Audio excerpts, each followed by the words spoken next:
আমার বাসার কাজের মেয়েটি প্রতিদিন সোফায় ঘুমাতো আর গভীর রাতে চিৎকার করত। আমি তা আমার রুম থেকে শুনতে পেতাম, কিন্তু কাজের মেয়েটি সকালে স্বাভাবিক হয়ে যেত। আমি পরদিন রাতে আবার সেই চিৎকার শুনতে পেতাম। আমি অবাক হতাম সেই শব্দ শুনে। তারপর কিছুদিন পর জানতে পারলাম কাজের মেয়েটি মা হতে চলেছে। আমি সেই রহস্য জানার জন্য কাজের মেয়েকে বললাম, আজ তুই আর রুমে ঘুমা, আমি তোর সোফায় ঘুমাবো। তারপর রাত যখন 2টা বাজে তখন আমার সাথে যা ঘটল তা শুনলে তোমরা ঠিক থাকতে পারবে না। তাহলে আসল ঘটনাটি খুলে বলি। আমি শারমিন, বয়স আমার 24 বছর। আপনারা প্রায় সবাই আমাকে খুব ভালো করেই চেনেন এতদিনে। আমি আমার বেশ কিছু ঘটনা আপনাদের সাথে শেয়ার করেছি এর আগেও। আজ বলছি কিছুদিন আগের এক রোজার ঈদের রাতের কথা। আমার ড্রাইভারের নাম সৈকত, বয়স 40 বছরের মতো হবে। প্রায় 2 বছর ধরে ও আমাদের গাড়ি চালিয়ে আসছে। ওর আচার আর চালচলন একটু ভালো করে দেখলে যে কেউই বুঝে ফেলতে পারবে সে একটা খারাপ মানুষ। ওর বউ গ্রামের বাড়িতে থাকে সন্তানদের সাথে।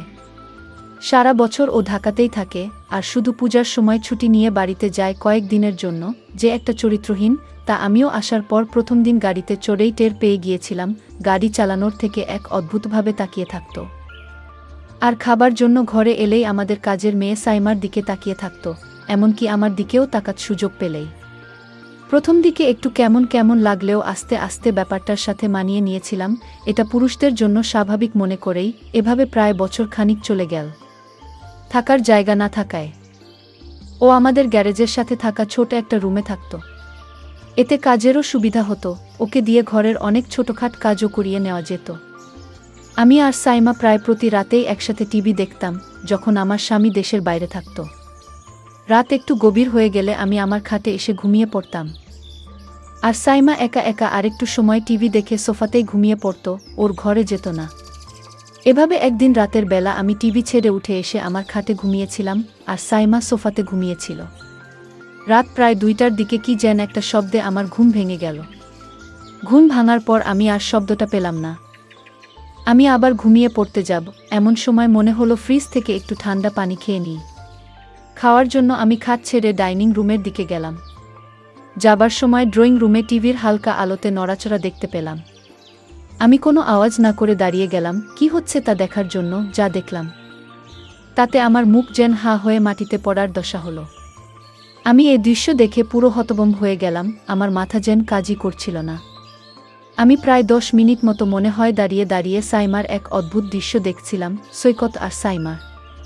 দৃশ্যটা দেখে আমি আর নিজেকে ধরে রাখতে পারছিলাম না, তাই কোনো কিছু করে বসার আগে তাড়াতাড়ি ওখান থেকে সরে এলাম, আর পানি খেয়ে কোনো শব্দ না করে আমার খাটে ফিরে গেলাম। আমি যা দেখেছিলাম সাইমা এমন করতে পারে, আমার কল্পনার বাইরে। আমি এসব কি দেখছি? সাইমা তাহলে সৈকতের সাথে? কি প্রতি রাতে? না, এটা কিছুতেই আমি মেনে নিতে পারছি না। কি হচ্ছে আমার ঘরে এসব? আমি জানতাম কাজের মেয়েটি অনেক ভালো ছিল। আজ তার দৃশ্য দেখে আমি নিজের চোখকে বিশ্বাস করতে পারছি না। আমি কাজের মেয়েটাকে জিজ্ঞেস করলাম, কতদিন ধরে চলছে? মাথা নিচু করে চুপ করে দাঁড়িয়ে রইল। আমি ওকে অভয় দিয়ে বললাম, ভয় পাস না, আমি তোকে কিছু বলছি না। কিন্তু সে যদি তোকে কিছু বলে তাহলে আমি ওকে পুলিশে দেব। সাইমা তখন হতাশ হয়ে বলল, না আপা, সৈকত আঙ্কেল আমাকে করে কিছু বলে নাই। আমি হিতো ওকে বলেছি আমরা প্রায় 2 মাস ধইরা আমাদের চলছে খুব। আমি ওর কথা শুনে অবাক হয়ে গেলাম। একটু পরে ওকে বললাম, কি বলছিস? তোর বাপের বয়সী একটা লোকের সাথে 2 মাস ধরে? ওকে তো তুই কাকা বলে ডাকিস, তার উপর ও আবার একজন হিন্দু। সাইমা আমার কথা শুনে পুরো চুপ মেরে গেল, মাথা নিচু করে দাঁড়িয়ে রইল। আমি বললাম, কি রে, কিছু বলছিস না কেন? মৃদু গলায় বলল, আপা, বিয়া ভাঙছে আমার 1 বছর আগে, তাই উনি যখন কইল তখন আমি আর না করতে পারলাম না। উনি আমাকে বিয়ের প্রস্তাবও দিয়েছে। হায় রে বোকা মাইজা, হিন্দু ছেলে তোকে বিয়ে করবে? দয়া কইরা কাউরে কিছু বইলেন না আপা, আর উনারে আপনার বাসার কাছ থেকে বের কইরা দিয়েন না। আমি বললাম, আচ্ছা, কিন্তু তোর একবারও মনে হলো না যে তুই একটা হিন্দু লোকের সাথে? উত্তরে সাইমা বলল, আপা, উনি হিন্দু হলে কি হবে? উনার আচরণ অনেক ভালো। উনি মুসলমানের চেয়ে অনেক ভালো। আমি কত মুসলমান দেখেছি, কিন্তু উনার মতো কাউকে দেখিনি। উনি যে হিন্দু তা শুধু নামে মাত্রই। আমি ওর কথা শুনে পুরোপুরি চুপ হয়ে গেলাম, আর কিছু না বলে ওখান থেকে চলে এলাম। এভাবেই চলছিল ওদের।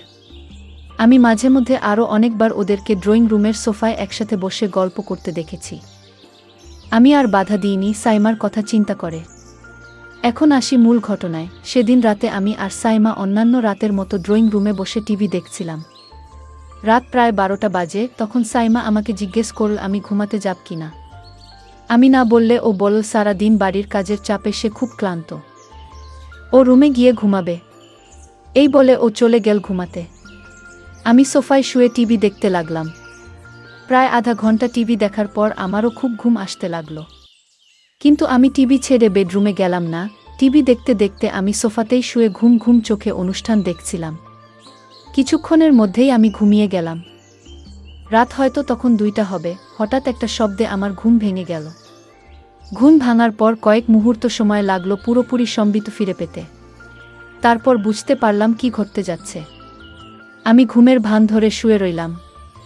ভাবলাম দেখি কি হয়। যখন আমার সোফায় সাইমা ভেবে কেউ আসলো। এরপর লোকটা বলে উঠল, কিরে সাইমা, এমন করিস না আজকে। কি হলো? আমার সাথে কোনো কথা বলছিস না যে? তুই কি আমার উপর রাগ করেছিস? আমি গলার আওয়াজ শুনে বুঝতে পারলাম লোকটা আর কেউ নয়, আমাদের ড্রাইভার সৈকত। আমাকে ভুলে সাইমা ভেবে এখানে চলে এসেছে। সৈকত বলল, কিরে সাইমা, আজ তোর কি হয়েছে? কোনো কথা বলছিস না কেন? কিরে চিল্লায়, ম্যাডামরে জাগায় ফেলবি নাকি? আমি বুঝতে পারলাম ওকে কিছু না বললে ও এখান থেকে যাবে না। আমি কথা না বলে ওর আসল রহস্যটা জানতে চাইছিলাম। কিছুক্ষণ পর সে বলল, কিরে আজকে কি হয়েছে তোর, এরকম করছিস কেন? আমি উত্তরে বললাম, সৈকত, আমি সাইমা না, তোমার ম্যাডাম। সাইমা ওর ঘরে ঘুমাচ্ছে। বুঝলাম। আমার কথা শুনে ও হতভম্ব হয়ে গেছে। সরি ম্যাডাম, আমার ভুল হয়ে গেছে। সব সময় তো এখানে সাইমাই ঘুমায়, না দেখে ভুল করে আমি এখানে চলে আসছি। দয়া করে স্যারকে বললেন না ম্যাডাম, আমার চাকরিটা চলে যাবে। আমিও আর কিছু বলার মতো পেলাম না।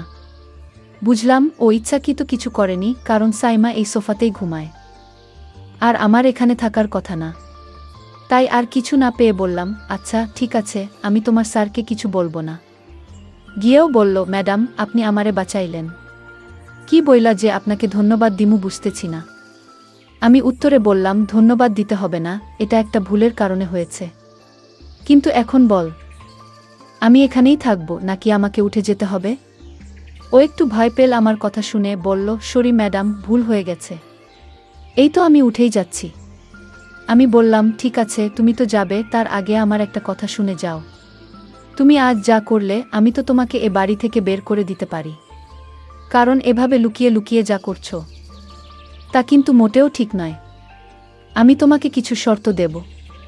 যদি শর্ত মেনে নিতে পারো তাহলে তোমার চাকরি থাকবে। ও বলল, ঠিক আছে ম্যাডাম, আপনার কথা আমি অক্ষরে অক্ষরে পালন করব। আপনি যা আদেশ করবেন তাই করব। আমার চাকরিটা খুব দরকার ম্যাডাম। আমি বললাম, তাহলে চলো এখান থেকে তোমার রুমে যাই। তারপর বলছি আমার শর্তগুলো। চলো তোমার রুমেই যাওয়া যাক। আমরা আস্তে গ্যারেজের দিকে এগোতে লাগলাম। কিছুক্ষণ পর আমি আর সৈকত গ্যারেজের পাশে ওর রুমে পৌঁছলাম। আমি আগে কখনো ওর রুমে ঢুকিনি। রুমটা খুব বড় নয়। এক কোণায় একটা সিঙ্গেল খাট রুমের বেশিরভাগ জায়গা দখল করে রেখেছে। ছোট একটা টেবিলের উপর একটা ছোট টিভি আর কয়েকটা মূর্তি। খাটের নিচে একটা ট্রাঙ্ক, হাঁটাচলার জন্য খুব সামান্য জায়গা। বসার জন্য একটা চেয়ারও নেই। আমি ওর ঘরে ঢোকার সাথে সাথে একটা দুর্গন্ধ পেলাম। আমার দম বন্ধ হয়ে আসছিল, বেশ কষ্ট করে শ্বাস নিতে হচ্ছিল। আমার অবস্থা দেখে ও বলল, এই তো ম্যাডাম, 2 মিনিটের মধ্যে ঠিক হয়ে যাবে। আমি ফ্যান ছেড়ে দিতেছি। এই বলে ও ফ্যান ছাড়ল। মিনিট 2-1 পর আমি মোটামুটি ঠিক হয়ে গেলাম। সবকিছু স্বাভাবিক হবার পর আমি বললাম, আচ্ছা তাহলে আর দেরি না করে তোমার শর্তগুলো শুনে নিই। বলো কি করতে হবে, নয়তো আমার যেতে অনেক দেরি হয়ে যাবে। ওর কথা শুনে হেসে বললাম, আমি আজ তোমাকে যা বলবো তোমার কিন্তু তাই করতে হবে। আমি বললাম, ঠিক আছে ম্যাডাম, আপনি বলুন। আমি তখন সৈকতকে বললাম, তুমি সাইমার সাথে যা করেছিলে আমিও তা করতে চাই। ম্যাডামের এমন কথা শুনে আমার গলা শুকিয়ে গেল। আমি বললাম, ম্যাডাম আমি 1 গ্লাস ঠান্ডা পানি খেয়ে তারপর বলছি। তখন এক গ্লাস ঠান্ডা পানি খেয়ে বলল, ম্যাডাম, আপনি বলেছেন তা কোনোদিন সম্ভব না। কারণ আপনি একজন বড়লোকের মেয়ে আর আমি আপনার গাড়ির ড্রাইভার। আপনি একবার ভেবে দেখেছেন? আমি বললাম, সৈকত, তুমি যদি আমার কথা রাখো তাহলে আমি তোমাকে একটা পুরস্কার দেব, আর সেই পুরস্কার পেলে তুমি খুশি হবে। আশা করছি। ম্যাডাম, আপনার কথা কি আমি না রেখে পারি? আপনি যা বলবেন তাই হবে। ম্যাডাম তখন বলল, তাহলে দেরি করছো কেন?